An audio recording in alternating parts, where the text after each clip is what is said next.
Hey everybody, and welcome to rabb1t's Ramblings, podcast 408. This time I have quite a bit to say, because I was surprised by Elder Scrolls Online's Gold Road expansion coming out on last Monday, and then Destiny 2's expansion, Final Shape, came out on Tuesday, so I have all kinds of new stuff to talk about. Hopefully you'll enjoy the show.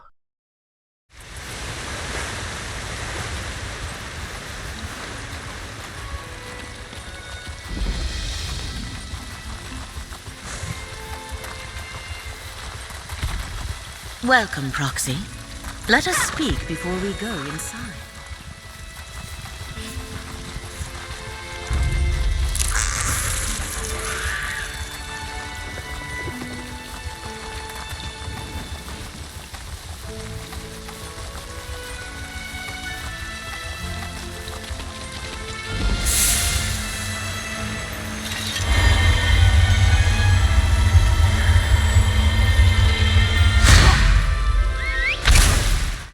So there is, of course, a bunch of new content and a new zone, possibly two new zones for Elder Scrolls Online's Gold Road chapter. But the big thing everyone will be talking about is scribing, which allows you to make your own kind of variations of spells. There are, I think, 15 or 20 sort of bases you work with, and then those bases have 3 different components, each of which have multiple options to pick from. So there are quite a lot of possible options. I think I heard some really ridiculous number, like in the millions of possible combinations of how you want to build the spell. But like, as example, you want to start out with the Soul Magic ability, and with the pieces you are given at the start of the game, the first component will do damage, that's like instant damage, or heals. And then the next part you can do damage over time or healing over time. And then the third bit they give you will have an armor buff or an enemy debuff. And as you collect up the bits, you'll get lots and lots and lots of different options, like I said, for each of those steps. I think I probably have about 15 options at this point for each of those. I don't think there's that many more. There's not like a ton. I think for all 3 parts, the total number of things you can collect is like 50 things. So that's a little bit over 15, I guess, for each section. As you change these parts, you can do so for a small resource cost. Like if you make a spell and then you get a new component and you're like, oh, I want to change this one thing, then it only costs 1/3 as much to change just that one thing. I think in the main quest line, it took me probably only about 5 hours after starting the game to go through a few different quests and get to the point where I had unlocked those first few skills. There is a new zone with lots of new quests and lots of new people to talk to. I have barely scratched the surface of that, because the big way you get the new little component parts for scribing is doing dailies, which are, I think, the Mage's Daily, the Fighter's Daily, Delve Daily, a World Boss Daily, and I think there's some PvP options that I'm ignoring because PvP is not interesting to me. So ever since I got that unlocked, I've been pretty much just spending my time grinding out those dailies so I can get all of the options as soon as possible. So I haven't really gotten into the various quests in the zone just yet. It is a very pretty zone, I guess you could say. It's in an Imperial area, which I'm not really super into, the Imperial design. I guess you could probably say it's sort of a middling spring kind of environment. There's some forests and some fields, nothing too extreme, like no snow or no lava or anything. I think there are some little bits of the area that do have components of that, but that is mostly due to, I think, an invasion by the Mirror Force that was introduced in the archives. So they're getting kind of ravaged quite a bit here and there in the zone, but overall it's just sort of a middling green and then sort of autumn leaf colors from what I recall. If you are playing Elder Scrolls Online, and looking for some new skills and abilities to add to your regular use, this is something I would definitely highly recommend, especially since you can sort of tweak them to your desired playstyle.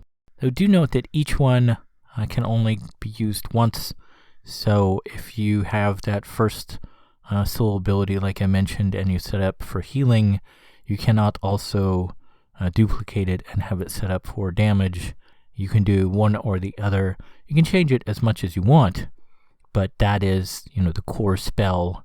So think of it like, I guess, a song, and for the, Song of Happy People, it will only have, a set number of components to it, and if you want the Song of Happy People to be, depressing, you can change the lyrics, but, that Song of Happy People is always only going to be that one, song. Kind of weird to explain. The video will make much more sense if you are watching the video version of this. But that's all my thoughts for the new Elder Scrolls Online chapter.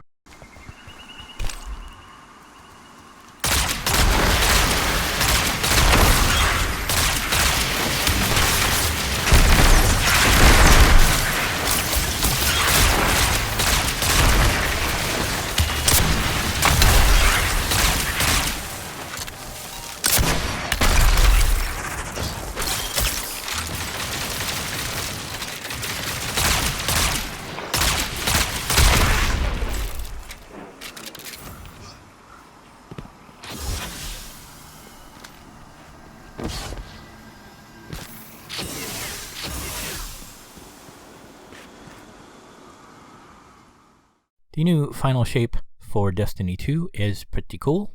They have a new primary questline, as they always do for the new expansion. This one is very linear, in that you're going sort of east-ish across the new zone. And something very different for this questline is that as soon as you finish a quest, pretty much it will pick right up immediately where you are. So you do one step, and then another step, and then another step, and then another step, and then another step, and then maybe you'll get a break where you go back to camp. And of course, it's really cool in that if you have to leave for whatever reason and you stop at a particular step, you go back to, the little beepy thing that starts the quest, and it will take you right back to where you left off.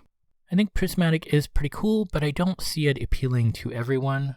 You do kind of have to have a pretty decent understanding of how builds work, although the starting build they give you pretty much forces you to do X and Y, so it is, pretty balanced from the start, but it is kind of easy to sort of mess that build up as you go along, and then you're not being anywhere near as efficient as you need to be, because the way Transcendence works with Prismatic is that you have to build up light power and dark power sort of on a bar underneath your super, and then when they both meet, you can activate Transcendence.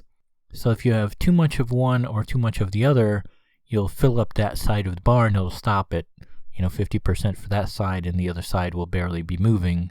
So you will be not very efficient in terms of that. And so I think a lot of people might not be interested in that, and they might just go back to their full light or dark subclass, because those all have synergy. Kind of doesn't really matter what you put in your abilities and your other perks and such. They all synergize for that one class.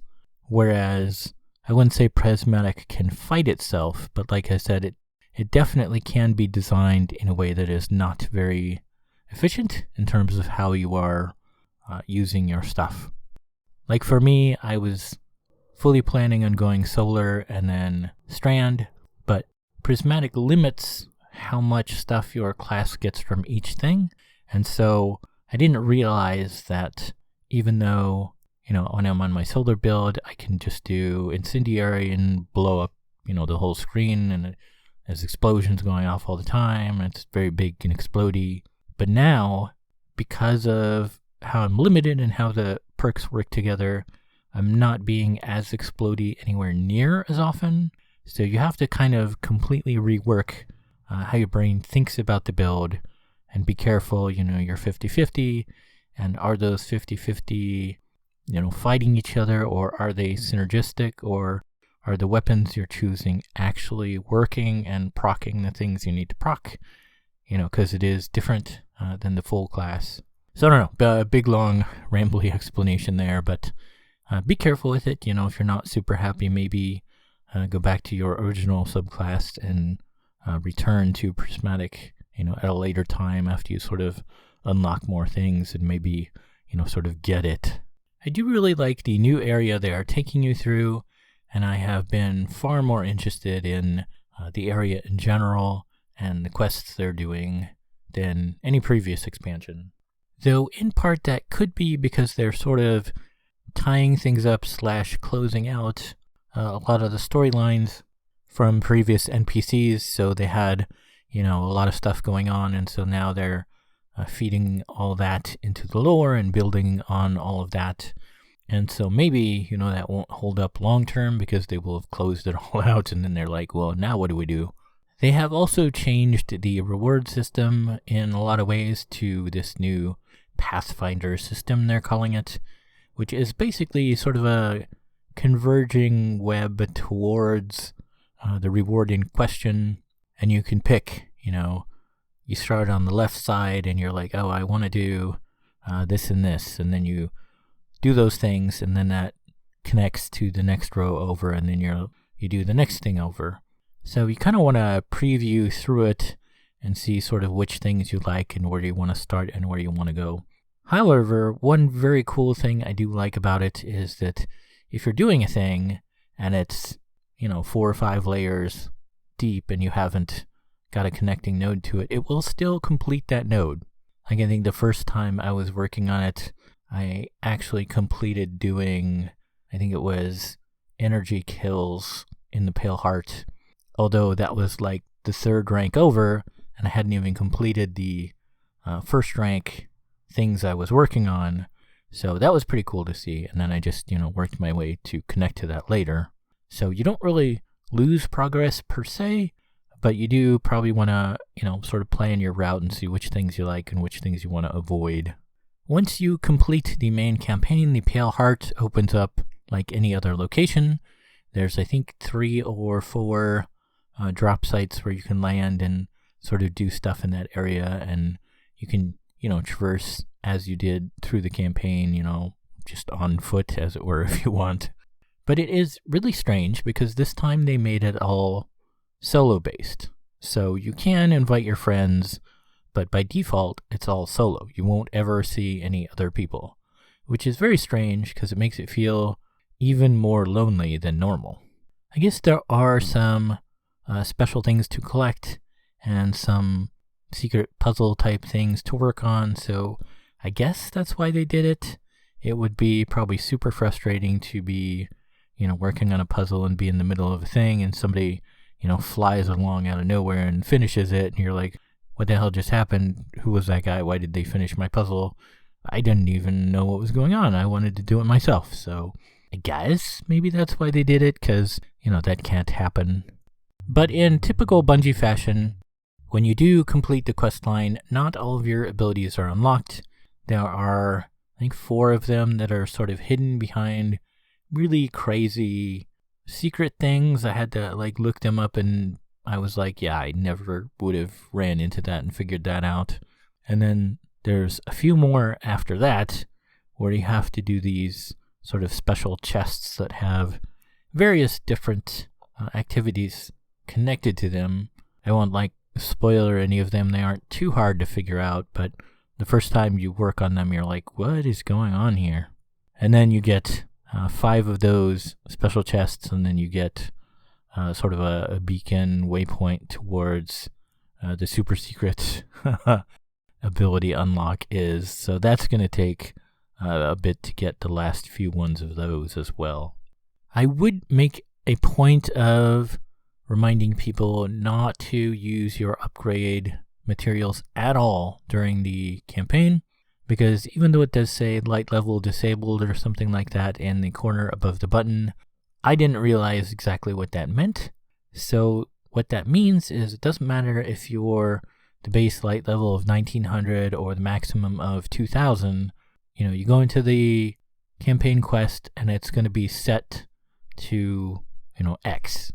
And it doesn't matter what your level is, X is the level it's going to go by. It does not matter what light level you're at while you're working on the campaign, so do not upgrade your stuff. Just save it as you always do for later infusing, and then just scrap it as, you get higher stuff. But don't actually infuse it until you're done with the campaign, because then you just take the highest level things and you only do it once, unlike me, who did probably 20 of those upgrade mats before I realized, oh, that's what it means. So I wasted a bunch of upgrade stuff. So, please do not waste your upgrade mats while you're going through the campaign, because now it is a set light level that it does not tell you, and it doesn't matter what your light level actually is. If you are a continuing player of Destiny, I would highly recommend the Final Shape. If you are someone who has considered it and not gotten into it up to this point, it might be rough to start with. If you are a solo player, if you have a friend who can be like, that means this. Oh, do this like this. Oh, set this up like this. And they can explain stuff to you as you, have questions, or they just, flat out help you and tell you what to do, which is kind of annoying sometimes. But somebody you're going to play with, then it's probably okay. But Bungie is kind of designing this one a lot more based on what has come before, in terms of this is what to expect. Like, they'll hide something over the side of a cliff and you have to either jump up it or jump down it in a very specific kind of way to get to it. People who are new to Destiny will not think to do that, at least not most of the time. So that kind of stuff is pretty common. So if you aren't used to the design, like I said, it might be a rough one to start with. And I will admit, even playing ever since the Moon beta on Destiny 1 way back in the day, there are still things like the special chests for Pale Heart this time, where I will do it and I will be like, yeah, I just absolutely do not get what you're trying to tell me to do, Bungie. And that's just a part of Bungie. So don't feel bad. Go to YouTube and look it up, or ask your friends, because Bungie is not at all great at explaining stuff. But that's all I have for this time.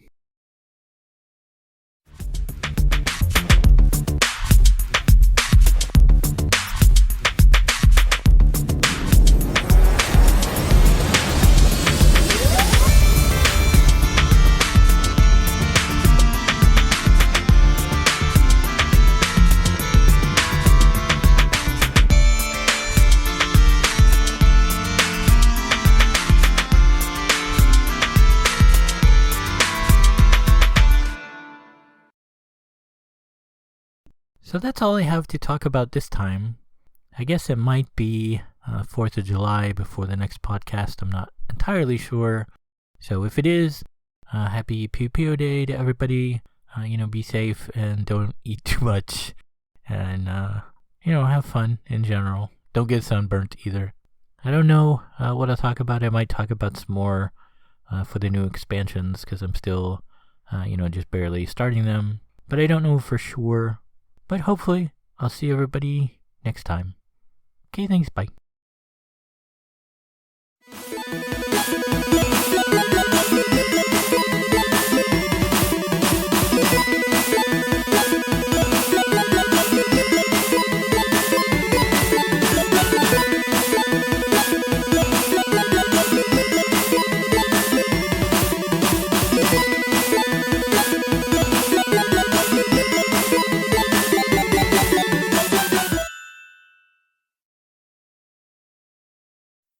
You have been listening to Rabbit's Ramblings. If you would like to see the show notes or feed the bunny by sending a donation, you can find the show website at www.rabbit.com/podcast/rabbitsramblings.html. When you type Rabbit's Ramblings, don't use a space. If you would like to send me an email, you can do so at rabbit@rabbit.com. If you like my page, you can also post on Facebook. at rabbit.com. You can follow me on YouTube at rabb1t's. I have a page on Patreon at www.patreon.com/rabbit, RABB1T. You can set up a monthly recurring subscription there at a price point of your choice. Be sure to put the number 1 in place of I anytime you type rabbit. Rabbit's Ramblings is copyright Eric Stryker, using a Creative Commons Attribution Non-Derivatives License, 2024.